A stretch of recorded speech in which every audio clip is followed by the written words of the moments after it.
Servez dans un journal anglais. Par exemple, vous, par exemple. On ne vous demande pas de lire, on vous demande de repérer les mots français. Prenez ce paragraphe-là.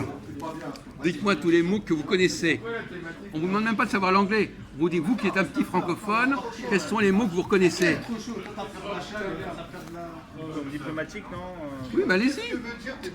Prenez n'importe quel con. Quels sont les mots que vous connaissez dans un texte qui s'appelle de l'anglais? Quoi?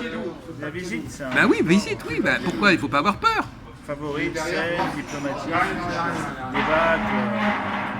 Bon, alors maintenant, si quelqu'un vous le lit en anglais, est-ce que vous allez reconnaître ces mots?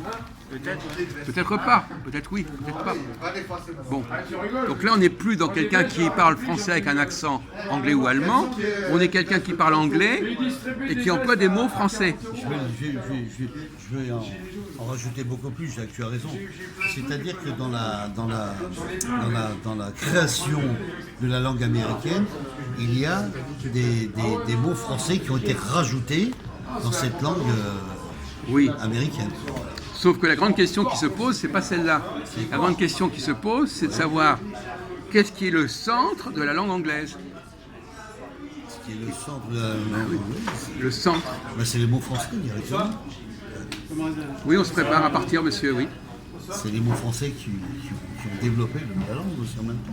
Mais attendez, Jean-Paul. bon. Le centre de la question de savoir comment l'anglais, au départ, le centre de la langue anglaise, c'était une langue allemande. C'est une langue allemande, exactement. Et comment elle est devenue une langue dominée par la langue française? Donc il y a eu un déplacement du centre. Bien sûr. C'est-à-dire que la colonne vertébrale de l'anglais est passée du modèle allemand au modèle français. Oui, par exemple, le titre, on reconnaît qu'il y a quand même Qu'est-ce que vous allez dire là? c'est-à-dire une écriture qui ressemble aussi. Non. Par contre, si vous le regardez, si vous dites ça, par exemple, International Edition, ça c'est du français. Les français, exactement. Hein?